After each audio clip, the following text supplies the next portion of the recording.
ఫిబ్రవరి 26వ తారీఖు బుధవారం రోజున ఎంతో శక్తివంతమైనటువంటి మహాశివరాత్రి కుంభమేళలో రాబోతుంది. ఈరోజు ఎంతో పవిత్రమైనటువంటిది కనుక శివరాత్రి రోజున కేవలం ఈ ఒక్క ఆకుని తింటే చాలు కోటి పాపాలు తొలగిపోతాయి, కోటి జన్మల పుణ్యం కలుగుతుంది, కోటీశ్వరులుగా మారిపోతారు, సకల దరిద్ర బాధలు తొలగిపోతాయి. అయితే ఎంతో పవిత్రమైనటువంటి మహాశివరాత్రి రోజున ఎలాంటి నియమాలు పాటించాలి, పరమేశ్వరునికి ఎలాంటి పదార్థాలను నైవేద్యంగా సమర్పించాలి, ఏ ఆకుని తినాలి, అలానే పరమేశ్వరుణ్ణి ఎలా పూజించాలి, ముఖ్యంగా జాగరణం ఎలా చేయాలి, ఉపవాసం ఎలా చేయాలి అనేటటువంటి పూర్తి అంశాలను ఇప్పుడు ఈ వీడియోలో తెలుసుకుందాం. శివరాత్రి అనేది చాలా రకాలుగా ఉంటుంది. అంటే నెలలో ఒకసారి వస్తుంది. అలానే శివరాత్రి, మహాశివరాత్రి, మాస శివరాత్రి, శివరాత్రి అని ఉంటాయి. ఇవన్నింటిలో కూడా ఈ యొక్క శివరాత్రి అంటే ఏటా మాఘమాసం కృష్ణపక్షంలో చతుర్థి తిథి నాడు వచ్చేటటువంటి శివరాత్రి అత్యంత గొప్పదిగా పరిగణించబడుతుంది. ఈ మహాశివరాత్రి పండగ జరుపుకుంటాము. అయితే మహాశివరాత్రి పండగను శివయ్య భక్తులు ఎంతో ఘనంగా జరుపుకుంటారు. ఈ పండగ వేళ తెలుగు రాష్ట్రాలతో పాటు దేశంలోని శివాలయాలన్నీ కూడా శివనామ స్మరణతో మారుమ్రోగిపోతూ ఉంటాయి. అలానే ఈ యొక్క మహాశివరాత్రి వేళ సూర్యోదయం కంటే ముందే నిద్రలేచి తల స్నానం చేసి ఉపవాస దీక్షను ప్రారంభించి ఆలయాలకు వెళ్ళి ప్రత్యేక పూజలు చేస్తారు. ఇలా చేయటం వల్ల తమ కోరికలన్నీ కూడా నెరవేరుతాయి అని శివభక్తుల యొక్క నమ్మకం.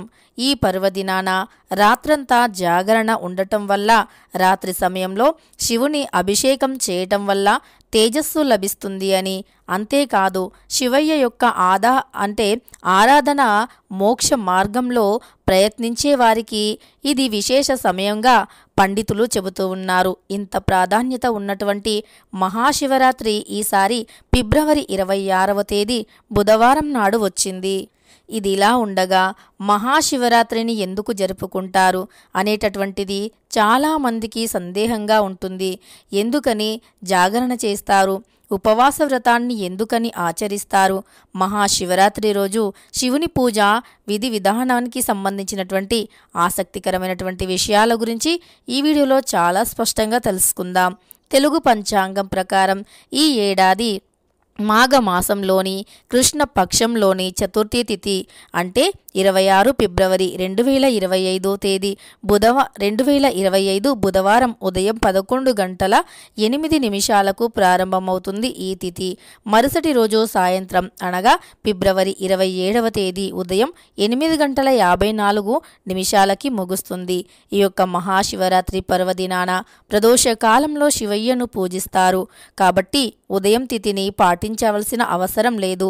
అయితే ఈసారి ఉదయం 11 గంటల నుంచి 10:05 వరకు, ఇక ఉదయం 11 గంటల అంటే 11:08 నుంచి రాత్రి 10:05 వరకు భద్రకాలం ఉంటుంది. అయితే శివుని మహాకాలం అంటే శివుని యొక్క భద్రకాలం ప్రకారం భద్రకాలం అంటే శివయ్య ఆరాధనపై ఎలాంటి ప్రభావం చూపదు. కాబట్టి ఈ రోజంతా కూడా మహాదేవుణ్ణి పూజించవచ్చు. ఇదే రోజు శ్రవణ నక్షత్రం కూడా ఏర్పడుతుంది. ఇక ఈ యొక్క బ్రహ్మ ముహూర్తం ఫిబ్రవరి 26న ఉదయం 5:17 నుంచి ఉదయం 6:05 వరకు, మొదటి పూజా సమయం అనేటటువంటి సాయంత్రం 6:29 నుంచి రాత్రి 9:34 వరకు ఉంటుంది. రెండవ పూజ సమయం అనేది ఫిబ్రవరి 26 రాత్రి 9:36 నుండి రాత్రి 12:39 వరకు ఉంటుంది. ఇక మూడవ పూజ సమయం వచ్చేసి ఫిబ్రవరి 27న మధ్యాహ్నం 12:39 నుంచి మధ్యాహ్నం 3:45 వరకు ఉంటుంది. ఇక నాలుగవ పూజ సమయం వచ్చేసి ఫిబ్రవరి 27వ తారీఖు ఉదయం 3:45 నుంచి ఉదయం 6:50 వరకు ఉంటుంది. ఇక మహాశివరాత్రి వేళ బ్రహ్మముహూర్తంలో స్నానం చేసిన తర్వాత ఆలయాన్ని శుభ్రం చేయాలి. ఆ తర్వాత శివలింగానికి గంధం పూసి పంచామృతాలతో అభిషేకం చేయాలి. మహాశివరాత్రి నాడు ఉపవాసం సమయంలో ఒక మట్టి కుండలో నీరు లేదా పాలు నింపి పైన బిల్వ పత్రాలు, పుష్పాలు, అలానే బియ్యం తదితర వాటిని ఉంచి శివలింగానికి సమర్పించాలి. మీరు నివసించే సమయంలో శివాలయం లేకపోతే ఇంట్లోనే ఇంట్లో కూడా మన శివలింగం అయితే ఉంటుంది కాబట్టి ఇంట్లోనే ఈ యొక్క మృత శివలింగాన్ని తయారు చేసి పూజించాలి. ఆ తర్వాత శివ పురాణాన్ని పఠించాలి. అనంతరం మహామృత్యుంజయ మంత్రాన్ని లేదా శివుని పంచాక్షరి మంత్రాన్ని అనగా ఓం నమ శివాయ అనేటటువంటి పంచాక్షరి మంత్రాన్ని జపించాలి. మహాశివరాత్రి వేళ శివ పూజ ముగిసిన తర్వాత పూలు, బియ్యం, నెయ్యి కలిపినటువంటి నైవేద్యాన్ని సమర్పించాలి. మహాశివరాత్రి రోజున ఖచ్చితంగా జాగరణ అనేటటువంటి చేయాలి. అంటే నిద్రపోకుండా ఉండాలని, ఇలా చేయటం వల్ల భక్తుల కోరికలని నెరవేరుతాయని చాలామంది నమ్మకం.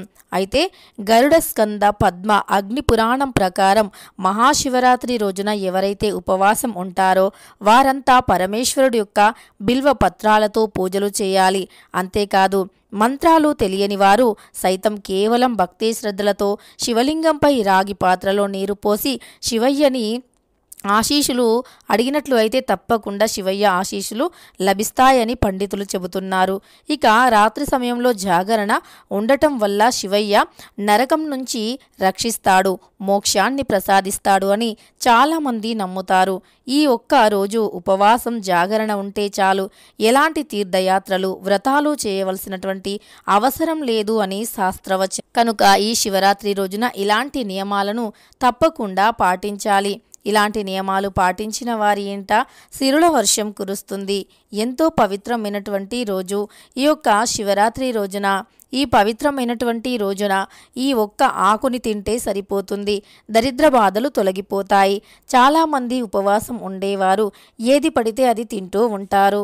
కానీ శివరాత్రి రోజున ఉపవాసం ఉండేటటువంటి వ్యక్తులు ఏది పడితే అది తినకూడదు.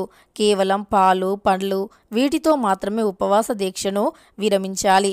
వీలైతే దానిమ్మ పండుని శివరాత్రి రోజున పరమేశ్వరుని ముందు దానిమ్మ పండుని పెట్టి ఆ పండుని తినటం వల్ల లక్ష్మీదేవి యొక్క అనుగ్రహం అనేది లభిస్తుంది. ఎందుకంటే దానిమ్మ పండు అనేది లక్ష్మీదేవికి చాలా ఇష్టం. దానిమ్మ పండు గింజని ఒక్కటి కూడా కింద పడనివ్వకుండా తినటం వల్ల లక్ష్మీదేవి యొక్క అనుగ్రహం లభిస్తుంది అని శాస్త్రవచనం.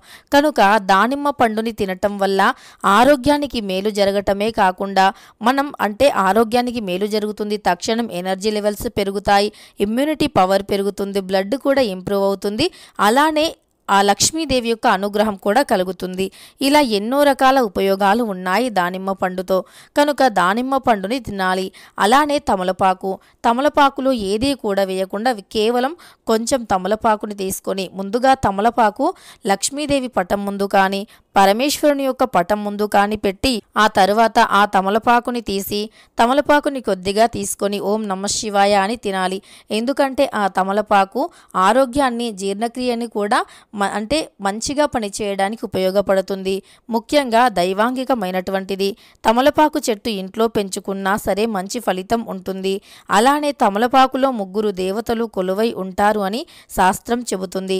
తమలపాకులో 3 దేవతలు అంటే గౌరీమాత, సరస్వతీమాత, లక్ష్మీదేవి. ఈ 3 యొక్క అనుగ్రహం కూడా లభిస్తుంది.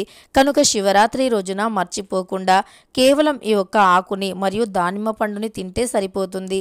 ఇక అలానే శివరాత్రి రోజున ఇల్లు వాకిలి తప్పకుండా శుభ్రం చేసుకోవాలి. అలానే గ్యాస్ స్టవ్ని శుభ్రం చేయాలి. ఎంతో శుచిగా ఉండాలి. స్నానం ఆచరించే సమయంలో కొన్ని గంగా జలాన్ని ఆ స్నానం చేసే నీటిలో వేసుకోవాలి. బిల్వదళాన్ని పరమేశ్వరునికి సమర్పించాలి.